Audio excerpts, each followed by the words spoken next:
Welcome back, everyone, to the Gridiron Icon Podcast Show, the one and only show that will tell it like it is, and of course, let our guests tell their story the way it is, the real truth.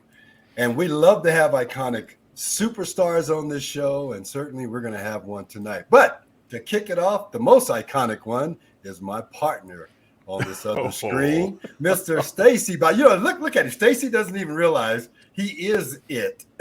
No. Stacy Bauman, ladies and gentlemen. He of the 4740.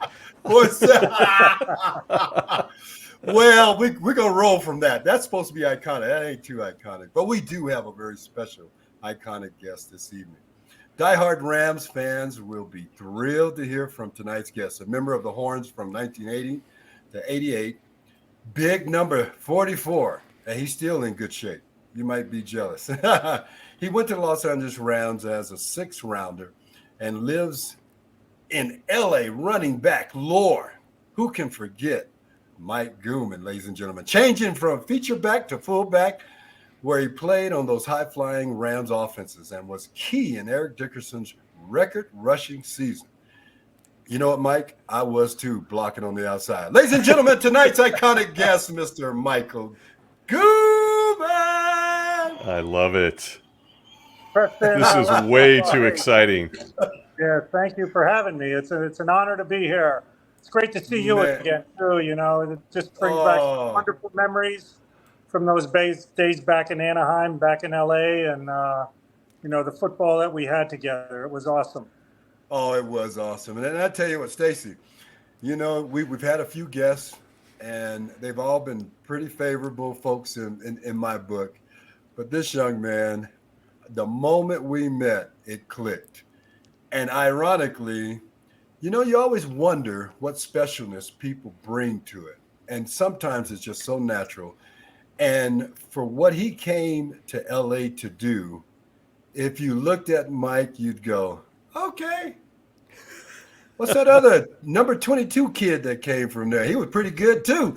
And then Mike comes and he's running the ball.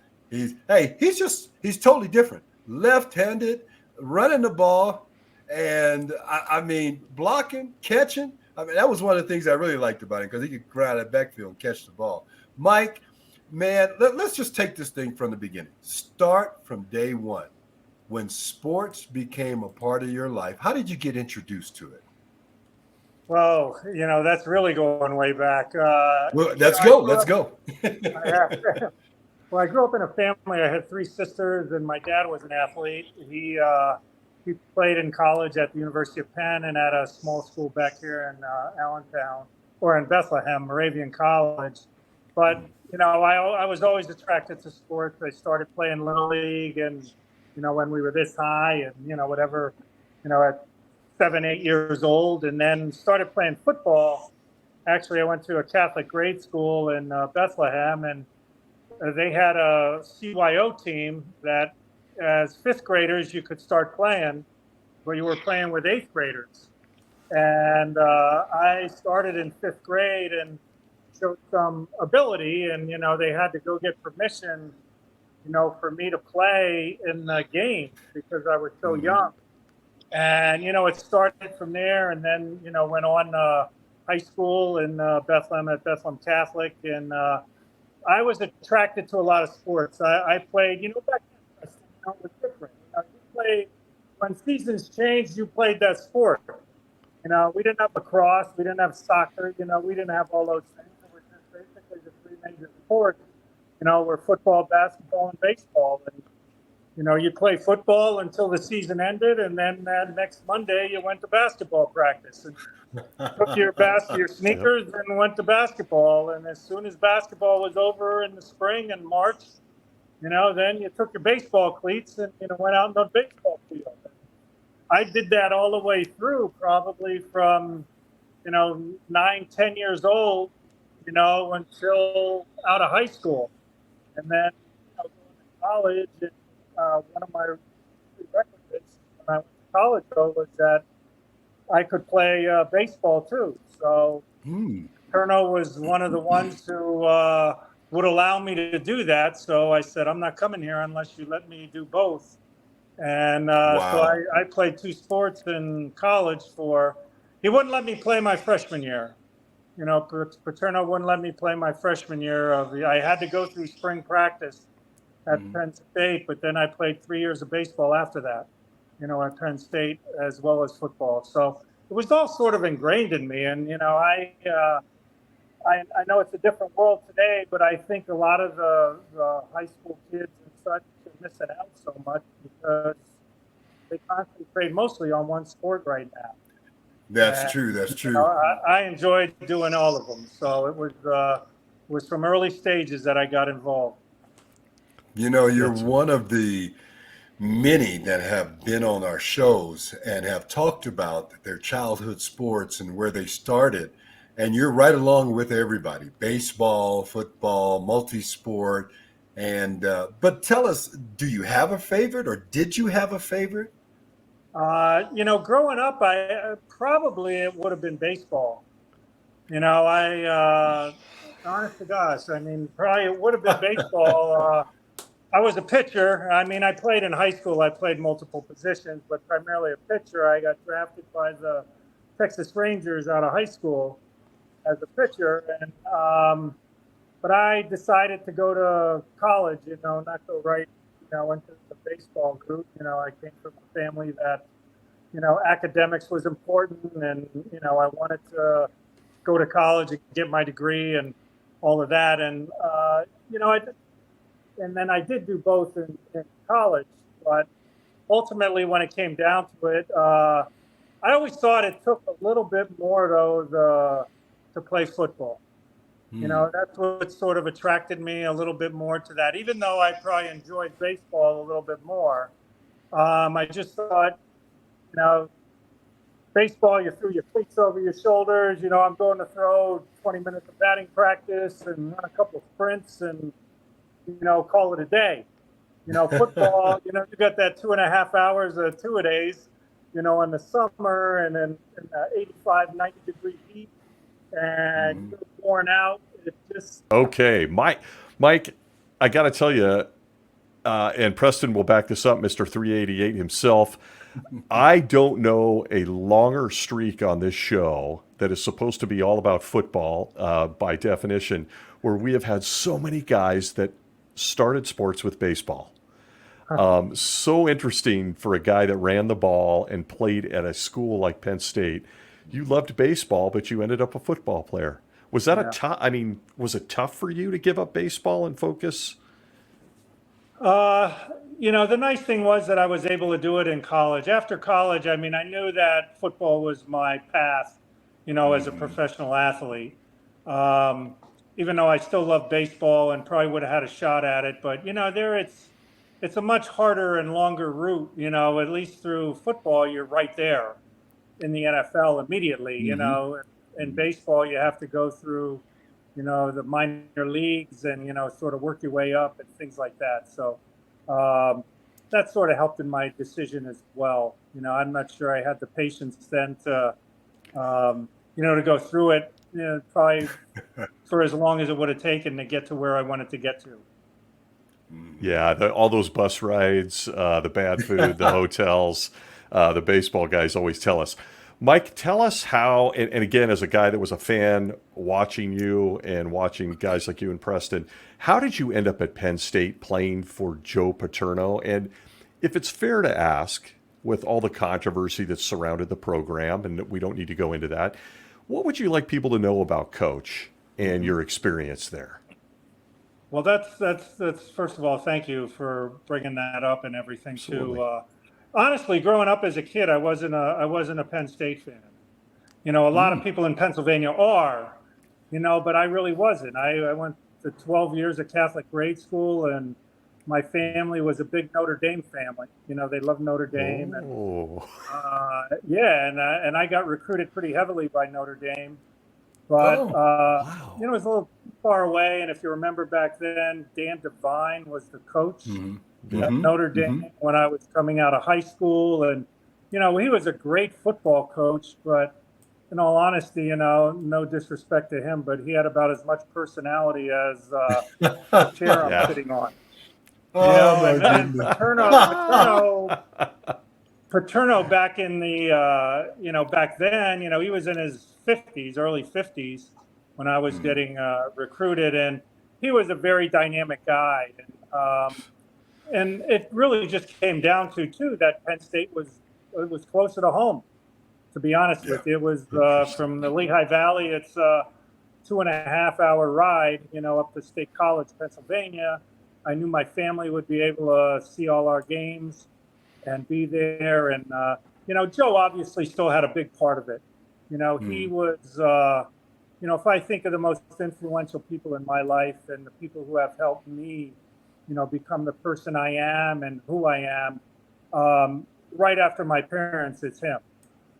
Wow. He was that much of an influence on me, and it's really a tragedy, of how it happened and how he's, I think, unrightfully remembered, for, the things that happened then with Sandusky and things like that. I mean, that was not Joe, if all the accusations of him, and if he knew or didn't know, I mean, in my mind, then the rest of his life was a fraud. And I know that wasn't the case, because everything he stood for and what he tried to, convey to us, and the things he made us do, and the lessons he tried to teach us, were so counter to everything that happened with that. So he was a wonderful guy. He was a hard coach. I mean, he was tough. He was tough, and you really didn't get close to him, very close to him as a player, when you were there. But I'll tell you what, after you were gone, and there's not a guy who would have done more to try and help you than him in any stage after your career at school and things like that. He was wonderful. So he was a great man. He was really a great man, so I owe a lot to him and to Penn State, for helping me, become the person that I am and things like that. Mike, I'm a huge Saturday college football guy, and I always have been, even when I was playing in the pros. You know how we go on our weekend games, and in the hotel, a lot of people are out and about on that Saturday before a Sunday game. I'm laying in the room in bed watching all the games that I possibly could watch. And one of the teams I've always enjoyed watching was a Penn State Nittany Lion team, because you always knew what you were going to turn on and see. And I just remember all the names that came through, and then having a chance to, believe it or not, I've actually played with Cappy, Mike Guman. I'm trying to think. I guess I was the only two running back. Big Pank. Yeah, Big Pank. So, and every one of those guys were serious athletes. A lot of fun, but when it was time to strap them up, it was time to play ball. A lot of people don't realize this too. Coach Paterno put out some tough football players. People would meet you, and when I met you, I went, dang, he's a running back. He's a big old boy.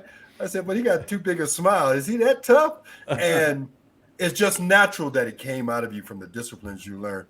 Do you think, Coach, people missed the boat on him? Or no, let me ask that a little different. The guys that came to Penn State, do you think they benefited greater than a lot of them that went elsewhere because of Paterno? Well, I think there's a lot of great coaches in college football. I mean, but Joe always had a methodology, for what he thought college sports should be. And that should be a combination of, don't get me wrong, I mean, he wanted to win as much as anybody else wanted to win.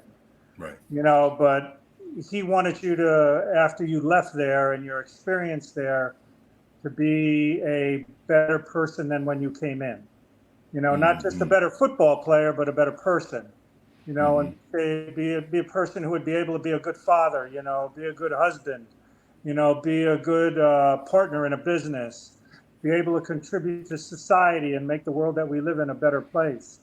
And he did that through the way that he coached and what was important. So, I mean, there were times, I remember Franco's brother, I played with Franco's brother, Pete Harris.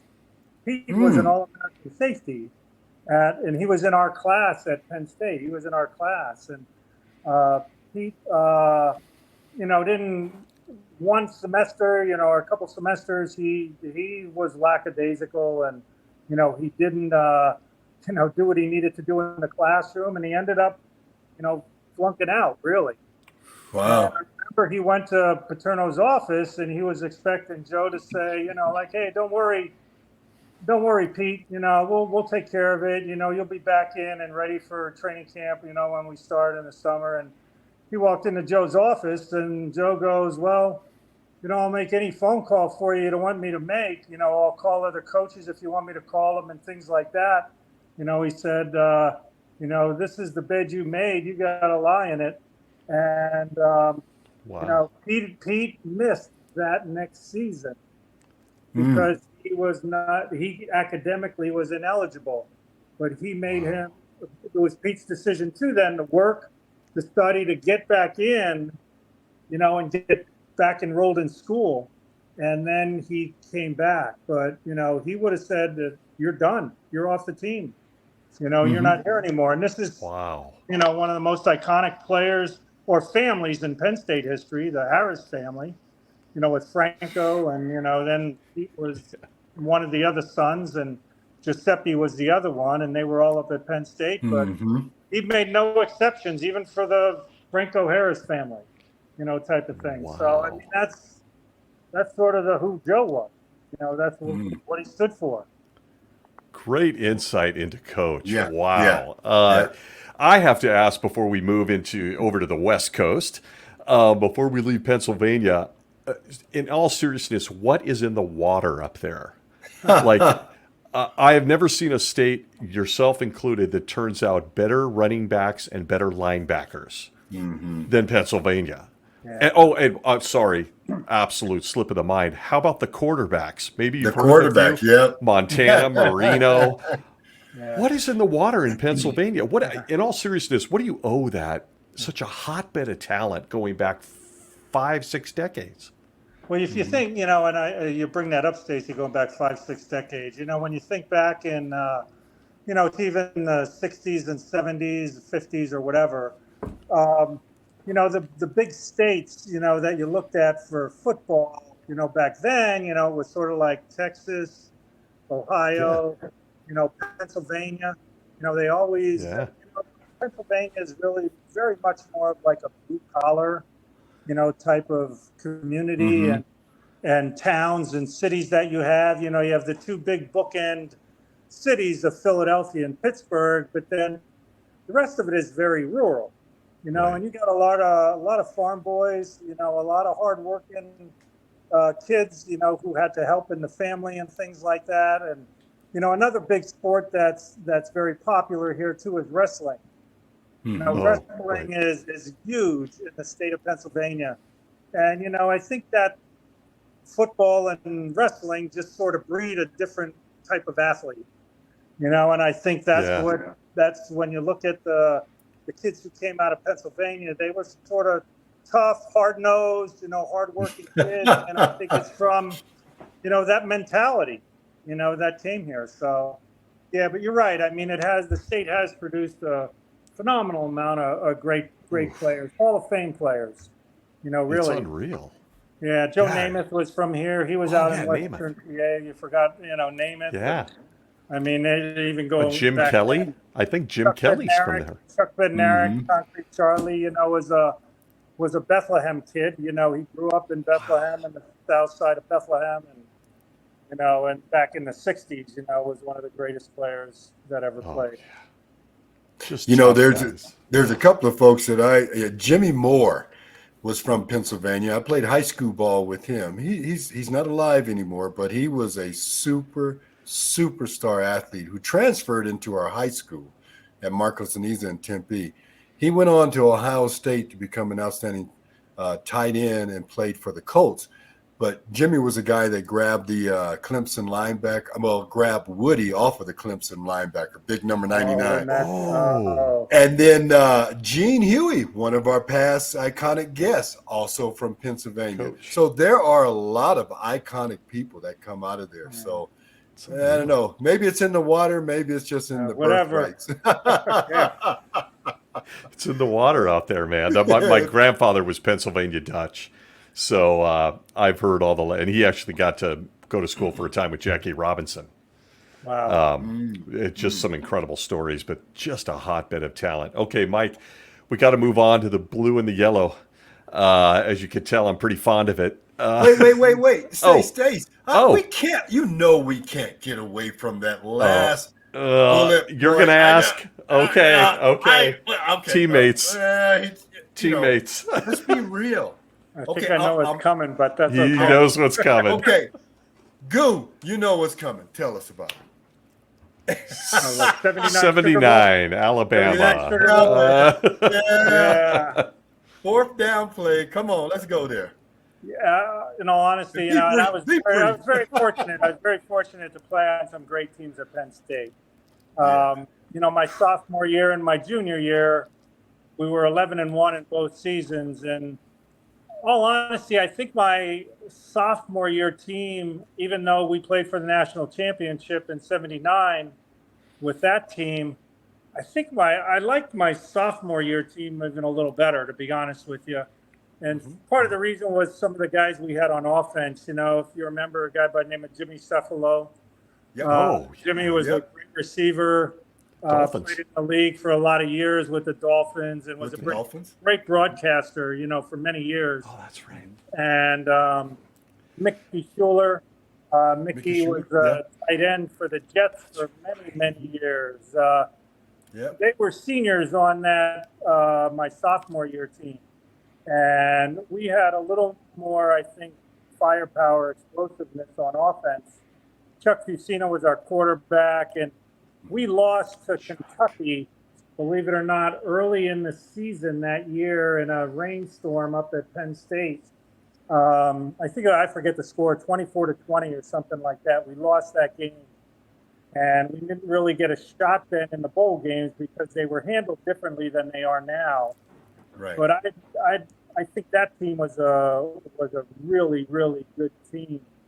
And but then my junior year, we went undefeated and we were ranked number 1 in the country and went up against Alabama and Bear Bryant in an iconic game that still is remembered, even though it wasn't high scoring. It was a 14-7 game and probably one of the hardest hitting games I've ever been in my life, including the NFL, too. Wow. I mean, that team, that Alabama team had Tony Nathan, they had Marty Lyons was on there, Barry Krause, who was a linebacker who hit me on that goal line stand play.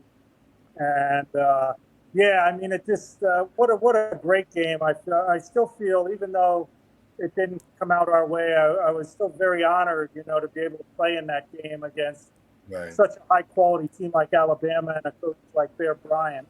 And it, as all games do, they come down to, a handful of plays that determine the outcome.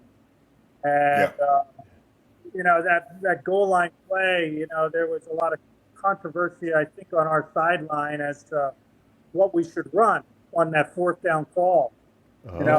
Joe, I think to his defense, I think he initially wanted to run outside, and run a sweep or something like that. We were going to run the ball. We weren't going to throw it, it was this far away. And, that was sort of the lay of the land back then. We were a running team and, that's what we did, but he wanted to go outside. And I think somebody had convinced him, no, let's do it again right up the middle. And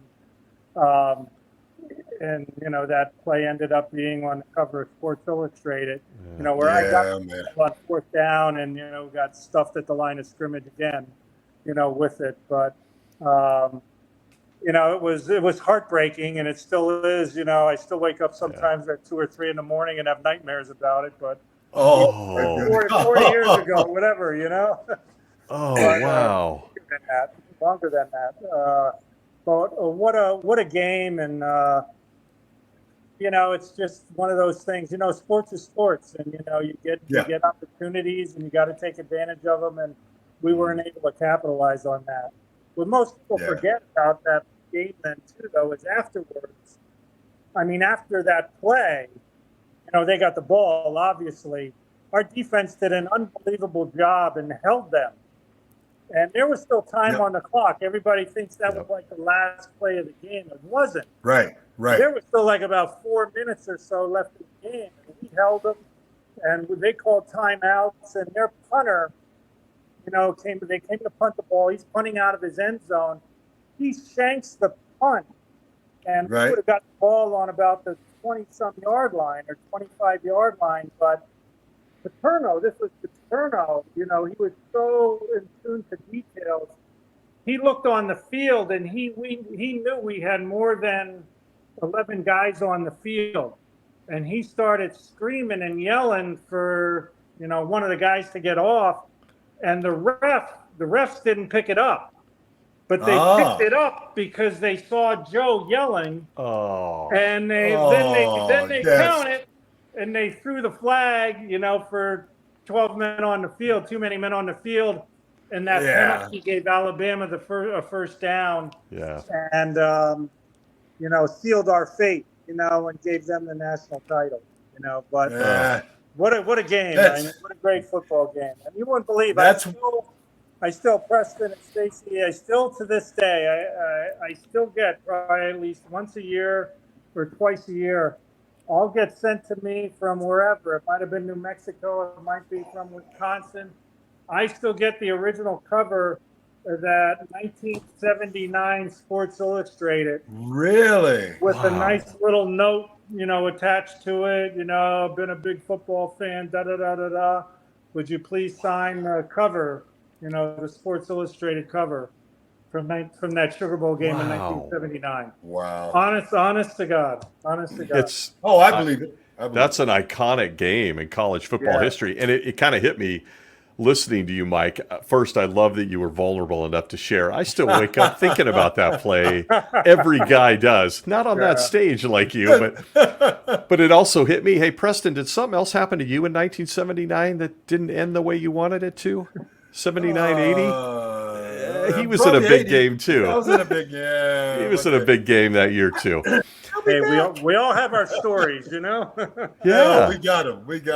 We try not to tell them too often, right? Yeah, that's right. All right. Only the good ones. In all seriousness, I think for anybody who's listening in with the great Mike Guman here, it's how we overcome adversity. It's awesome to hear that story because, like you said, people still remember that game. It was 40 plus years ago, and you're still getting that cover. That's unbelievable.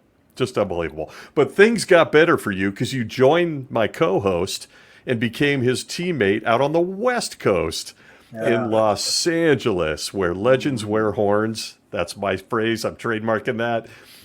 Tell us how you got drafted, Mike Guman, to the Los Angeles Rams, because I hear this is kind of a crazy story. Well, back then they don't have, how they do it today, with all the combines and everything else that goes on and things like that. I was projected, they said I was probably going to go somewhere around in the third round or something like that. So I'm hanging around campus with my wife, Karen, and I was waiting for the phone call, and I knew I wasn't going to go in the first round, and that happened. The second round goes by. Penn gets a couple of my teammates, Matt Millen, Bruce Clark goes in the first round, and Matt Millen goes in the second. Irv goes to the Rams in the second, and Matt Suey, my good buddy at fullback. Matt goes to the Bears, and I'm waiting. I'm saying, well, I should be coming up to pretty soon. And, the third round goes by. The fourth round goes by, and I didn't get drafted yet. And then the fifth round comes, and I was starting to get a little depressed, So I just said, let's get out of here. I was sitting with my girlfriend, my wife now, and so we start walking around downtown State College, and my buddy Millen, who was a great friend and was my former roommate. He wasn't my roommate at that point, but he drives down in his old beat up old Chevy car, and he rolls down the window, and he goes, "Hey, go!" He says, "Hey, come on, you just got taken by the Rams. Hop in." So that's how I found out I was drafted by the Rams. That is classic. He told me, and I got in, and took a deep sigh. But I thought the Rams, I mean, how teams would contact you, and being an East Coast guy, I grew up being more of an Eagles fan, really, right. than anything. Even though I liked the Rams, I used to watch them when it was a fearsome fourthom, and with Merlin Olsen and Deacon Jones and that whole thing. But I was like, wow, that was probably the last place I thought I would go, would be out to LA. And I went to the Rams. Wow. I was extremely excited and was really looking forward to the opportunity, to go out there. Wow. I mean, that's just a crazy story that you're walking down the street with your now wife and Matt Millen rolls out. I mean, is that a commercial? Matt Millen, hey, you just got picked up by the Rams. Hop in. What? And I got to say, I never connected it till you said it, but Matt Suhey, another amazing player from back there. To think that Mike Guman and Mr. Suhey ended up being key teammates for a couple of guys named Walter Payton and Eric Dickerson. Yeah, how about that? You must take a lot of pride in that. Is that fair to say? That's incredible. Yeah, I mean, Matt and I still talk with him. He's a great guy. He was a great friend, and teammates are always friends for life. And that's just like Preston is, and just like Matt is. You no matter what, guys like that, they call you up if they need something, even though you haven't talked to them in 10 years or something like that. You'll at the drop of a dime, you'll do something for them. You know that. And that's how, you feel about a lot of these people and a lot of your teammates. And, to be able then to come, and I guess it was very appropriate then, too, when John Robinson came in. And, we had Ray Malavasi at first, and that was coming off of the where you were on that team, the Super Bowl team, Preston, that played the Steelers. And, was a phenomenal game. And I remember watching that Super Bowl and then thinking I'm going to that team and thinking of the players, the Jack Youngbloods and the Hacksaw Reynolds and, the players that were there and going out there. And, it was special, really to come out there. But it's the last place I really thought I would ever go, to be honest with you. But it ended up being a great blessing, for that to happen. Yeah. You know what? Two things. The first question is, what did you think when you first saw Cullen Bryant? Ooh. I said, this guy's a fullback? And and besides that, he was a DB in college. God rest his soul, but yes. the good guy as he was as nice a guy. And yes, he was. He, in that running back room when I was a rookie, and you're there, you're fighting, trying to make the team, you don't know what's going to happen. And, some guys, how guys are, some guys are just worried about themselves. But, Cullen was sort of that, quiet force.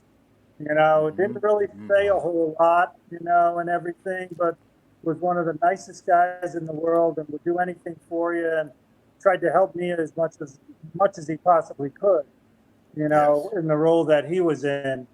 But, I never saw a guy so big, though. How about it, Preston? But his feet were small.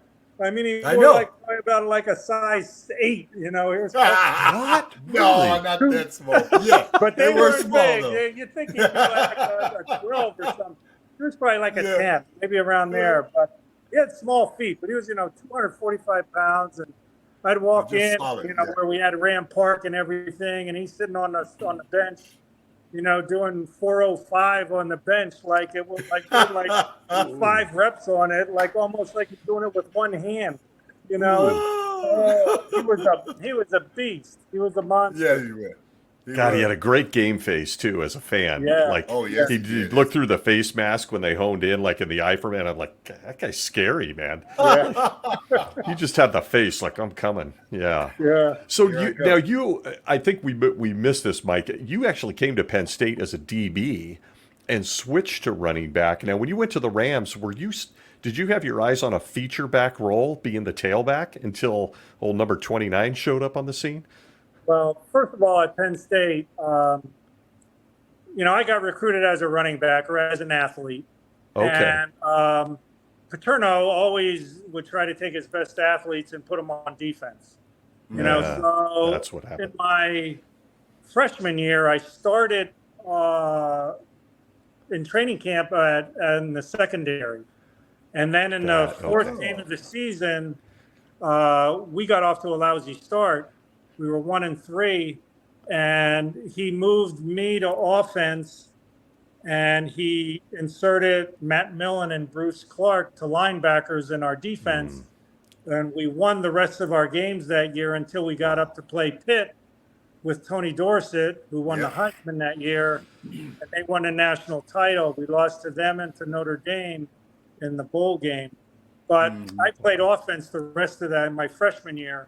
Got it. In my sophomore year, I started on offense, and the fourth game of the season, one of our defensive backs went down and got hurt.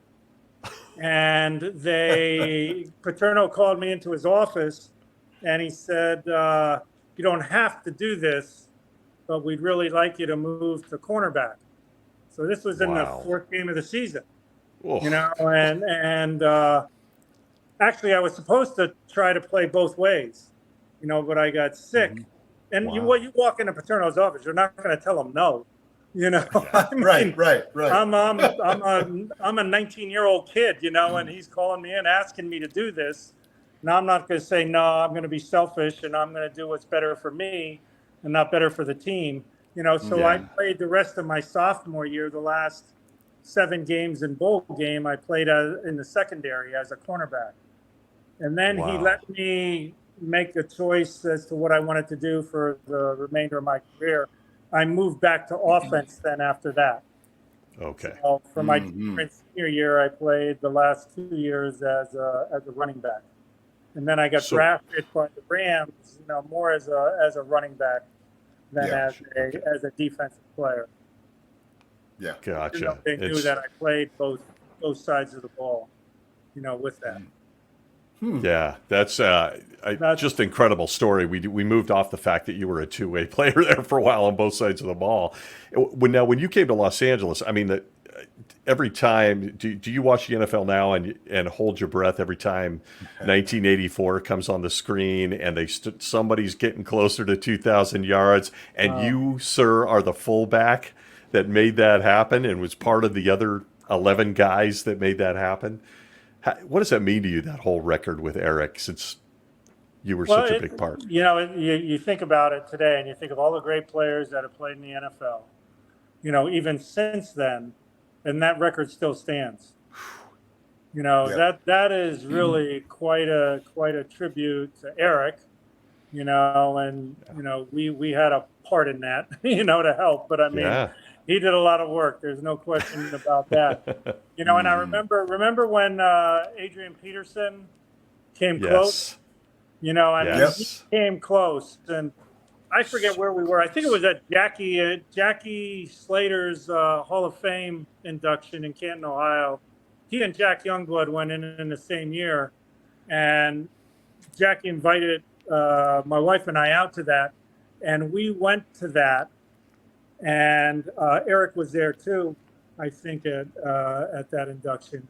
But my point that I'm trying to make is, with Adrian Peterson getting close to that, I got Eric's cell phone number, and when Peterson's was close to breaking that record and it didn't happen, I texted Eric, and I said, hey, congrats, you still got the record.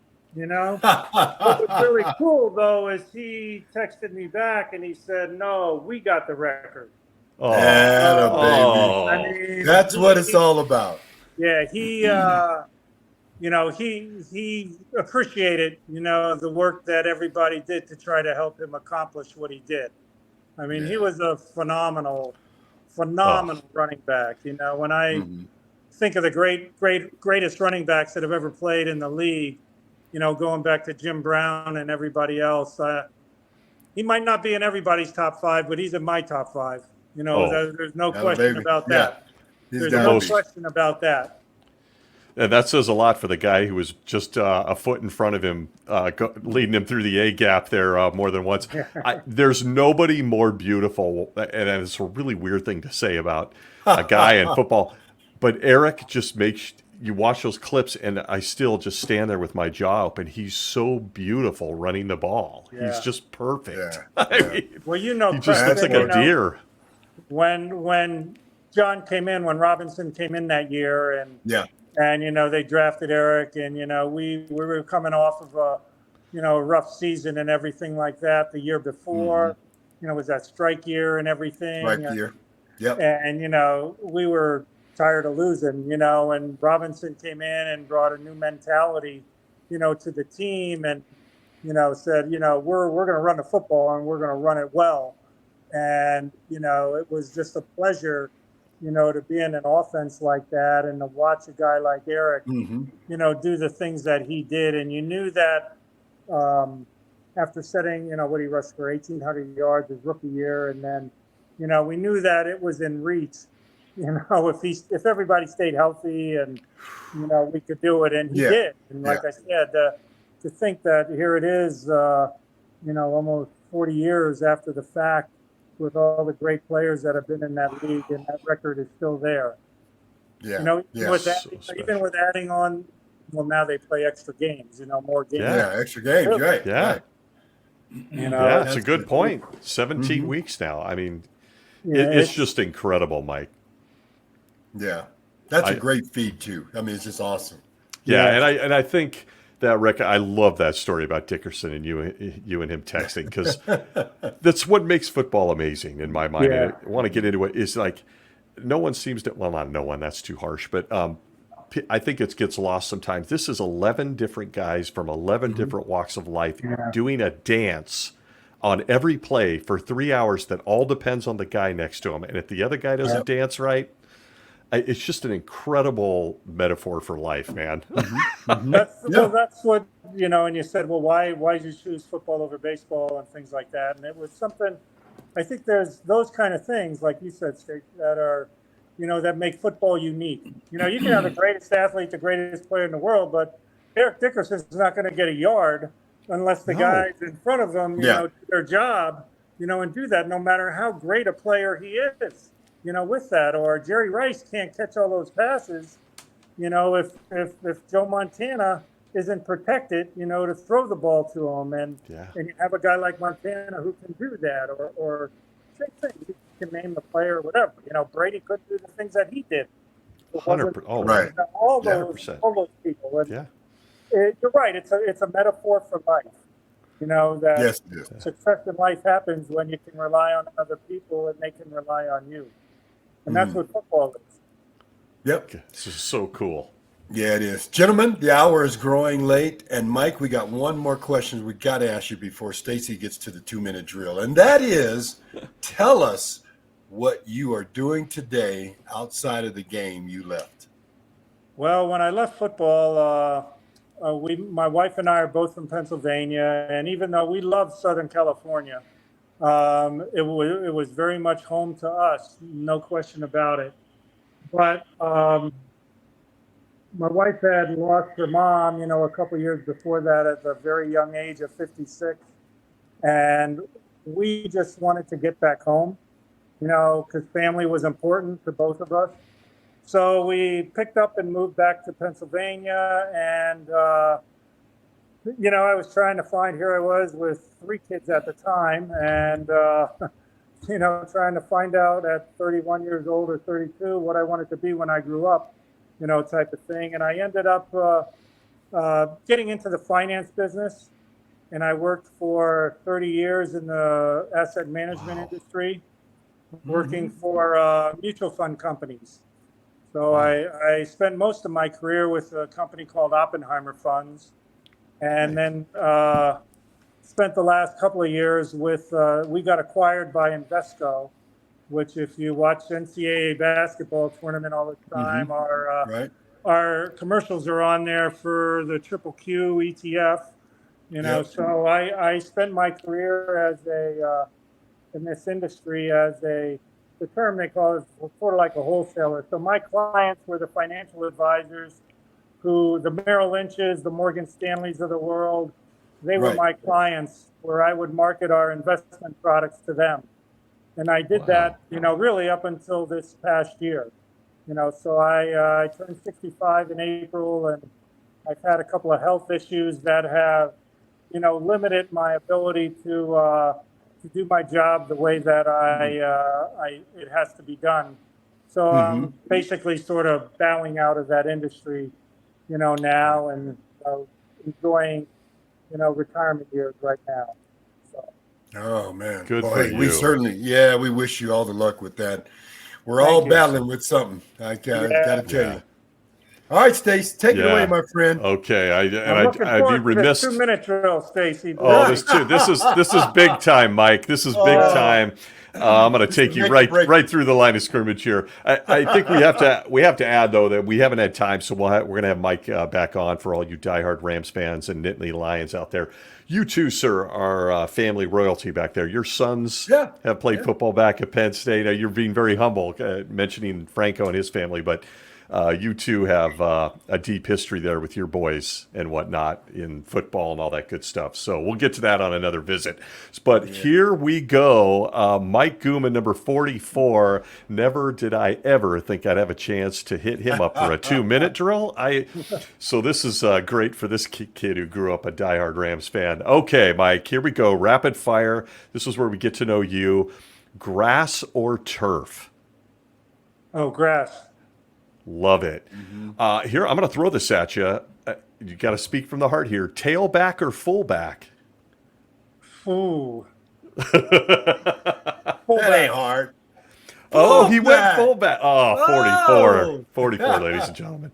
I love it. What's your favorite movie, Mike? Favorite movie? Oh, gosh. A Few Good Men.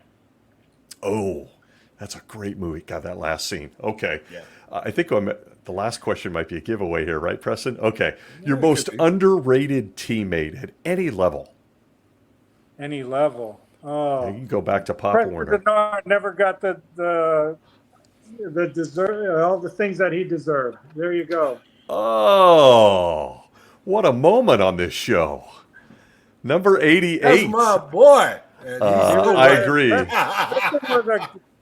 Preston was a great receiver. Not only a great friend, but a great receiver. Oh, bless you, man. Bless Agree. you. Every Sunday. Never got all the accolades that he should have got. Hey, I'm getting them now. Just as long as they can remember them diving catches and the fact that we beat them damn Cowboys. That's right. I was going to say, every time a guy lays out now on Sunday and they're going nuts about it, I was like, God, Preston was doing that in the late 70s, early 80s. Like, what's the big deal? Okay. Your Mike Guman's greatest football achievement. Oh, gosh. Throwing 2 touchdown passes in 1980, whatever that was, 81, 82, whatever it was. Against the New Orleans Saints. New Orleans Saints, and then I had another one. I forget who caught it. I don't know. They were not pretty passes, but Preston made a great catch on the one I threw to him in the Superdome. Heck yeah, baby. The running joke was, though, because Pat Hayden was on the team, and Vince was playing, and the joke was I had more touchdown passes than Pat Hayden. That hits a nerve with some of us old-time Rams fans. Yeah, man. What a moment on this show. That's an awesome memory I forgot about. Okay. Yeah. 2 touchdown passes from Mike Guman, ladies and gentlemen. And then finally, Mike, who plays you in a movie of your life? Oh, gosh. Well, he's older than me now, but I wouldn't know. I'd say Robert Redford. Oh, great choice. Wow. Okay. Great choice. You look like him. Yeah. Yeah. A little bit. Not much. He's got the Hollywood look. I got not quite. He still looks great. He looks great too. This has been phenomenal. Hanging out with 2 teammates from my favorite Ram era. Number 44, Mike Guman, ladies and gentlemen, here on the Gridiron Icon podcast. Mike, can we find you anywhere today on social media or website? Anything if the fans wanted to reach out? You know what? I do. I don't do a lot of social media, to be honest with you. Good for you. I know. Although I do have a Facebook page or whatever, but I really don't go on there that much, to be honest with you. It's completely okay to say that. Old school, you know. Old school. Yeah. Reach out on Gridiron Icon, folks, if you want to say hi to Mike on our YouTube site or on any of the other networks. But this has been an absolute pleasure. Mike Guman, an incredible pleasure for me as a lifelong fan, and I want to give Preston the final word here. But for those listening in, please do follow us on YouTube, all the regular podcast platforms, and thanks for being with us tonight. And now for the goodbye from Preston. All right. Well, hey, my friend, just love you. It was a joy. I see you're aging gracefully, and with that, I wish you all the best in the world, especially with what you're dealing with. I know we all are. Preserve it, hydrate, stretch.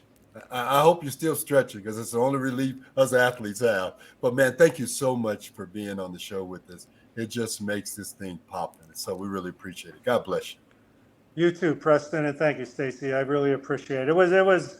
It made my day. Let me tell you that. It made my week, made my month, you know, to be able to revisit some of those great times in my life and memories with wonderful people like Preston. All right, man. Yeah.